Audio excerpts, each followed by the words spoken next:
Good evening, Mike the MC, bringing another self-care video. Today I'm going to share with you Catechism number 77 on leadership. Who is the bishop in your diocese, your area? Is he really a good or terrible leader? And is he really doing things that you would wish that he would stop doing and maybe did more of? Or maybe you're liking what he's doing and you would like to think, okay, maybe he can talk with other bishops, and maybe you could share in the comments, like, what do they do in your diocese that is really impactful to helping your people?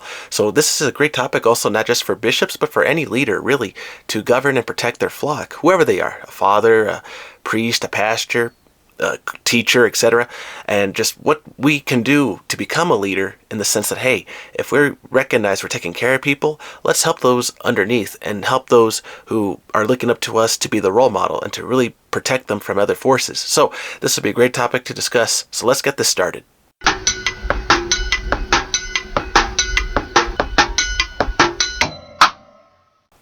So here's number 77 of the Catechism with respect to bishops and that continuation of apostolic success. So, continued in apostolic succession, 77. In order that the full and living gospel might always be preserved in the church, the apostles left bishops as their successors. They gave them their own position of teaching authority. Indeed, the apostolic preaching, which is expressed in a special way in the inspired books, was to be preserved in a continuous line of succession until the end of time. And so, right, the idea of the bishops will be that they are around until the end of time, in the sense that, okay, if the Pope were to just pass away, right, we at least have the bishops, who are now the cardinals, but they are ready to now vote for a new leader to take the role of the current Pope, Pope Francis, right? And so you think, okay, we have that system in place. So I remember there used to be this joke: if there was a shortage of bishops, we'd be in trouble. Whereas if there was a shortage of priests, it's not as bad. And I'm like, okay, fine. But I mean, you still need leaders in the community. But that should be another red flag to just bring up to you in this topic, because if our priests are not leaders in their own right, and they keep climbing the ladder by being up there with showtime. They're trying to show off with their science projects or something to kind of be like, hey, I've accomplished this in my diocese. Look at me. I deserve the vote, so now I get to rise up. I know I'm kind of going over into this topic of, okay, popularity and fame and how a bishop may rise in that way. But then what about the bishops that do the hard work, that actually get out there? They may not have all the credit in the world like other bishops that take a lot of fame or have their own channels, etc., to reach other people through media. And I think these are bishops that are overlooked, and they are really, really great people when you really talk with them, and they know what it's like to talk with our Lord and different people across parts of town and in the community, right? I know bishops that I've heard stories, they are out there in the streets, in the homeless, at the border, doing things just to help people, just to get in the fight, just to stop the corruption in different areas of the community. But it's a great topic, because how many bishops are cowards and how many are strong? I know I'm using strong words in this video today, but that's the point. If you can look through the sheepskin and see, okay, that shepherd is a wolf trapping the sheep, then by all means, those sheep should get away from the bishop, right? See, and that's from me talking to you as trying to be a counselor, trying to help you to remember, hey, if you don't trust that leader, if you feel they're going to throw you off into the cliff, throw you off the bridge, and you don't trust where you're going is going to be safe, then by all means, really get your family out of that situation. Protect you, yourself, and everyone around you, even your school, other people, so that way they're not trapped in a situation that could be toxic for other people. And I know this is a very tough topic to bring up, but the apostles, they lived with the standard. They knew Jesus. They knew him. They gave their lives literally for him. They all died except, I believe, John at the end, who just made it to the old age, right? And he survived many attempts on his life as well. But think about it. If all the apostles gave up their lives to uphold the truth from our Lord Jesus, from the gospel, right? And our bishops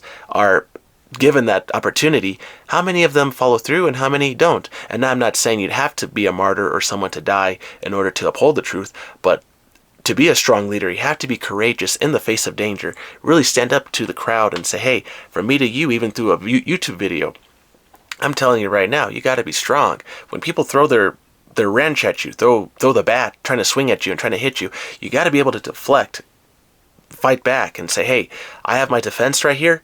You could try to get me, or I'm ready to now counter and say, hey, that is wrong of you to say, and I can now argue because I have God and the people on my side, because I know what I'm talking about is truth. See, that comes from not only confidence and courage, but knowing, studying, being with people, being out there with the people. Just to remember, hey, in the Catholic perspective, the lame, they shame the proud, right? The idea there is, okay, the rich are ashamed to be with those who are less fortunate, the poor, the homeless, because they recognize, hey, I've been living a luxurious life and I don't know the hardships of you on the street. I don't know what it's like to share one cup, one bowl every day. I don't know what it's like to do that. I don't know the hardships. And the rich, they can either try to be charitable or they don't be charitable. And see, the lame shame the proud.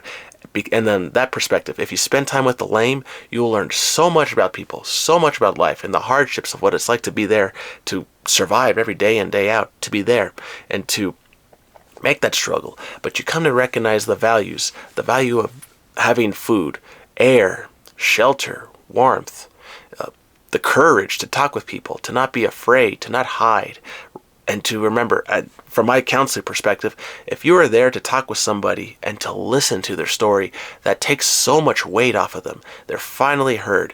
That person is finally getting the sense, hey, someone is listening to my story. I went through so much hardship, but this person right here across from me that's listening to me, they're making the difference because they are listening to what I've gone through. And they may not know my pain, but at least I get to share it with them. And from my perspective as the client sharing with the counselor, that pain is going away. I can now find healing because I'm now opening myself to that source of being renewed, that source of finding strength again, that source of allowing me to grow from the past. And that is what bishops, I hope, are trying to do throughout the world. And whether they stand up to corruption, whether they don't, we should pray for those bishops to do good.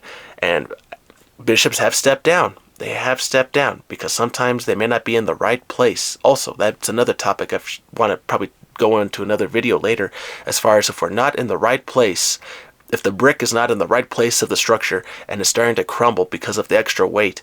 See, that's because that bishop cannot hold the weight, the load that's coming on the house right there, because they were living off of fame and now they're being exposed for the weaknesses by the public media and other things that are coming about. I know that should be a whole other topic in the video, but my point is, pray for good leaders to be in the right place at the right time to protect your community. And if you have to, protect yourself and your family so that way you're not caught in the corruption or the scandals or the bad things that happen throughout the world. So that is for me, Mike the MC, to you as a counselor, helping you all as best as I can for, I believe this was the Friday video, the evening one.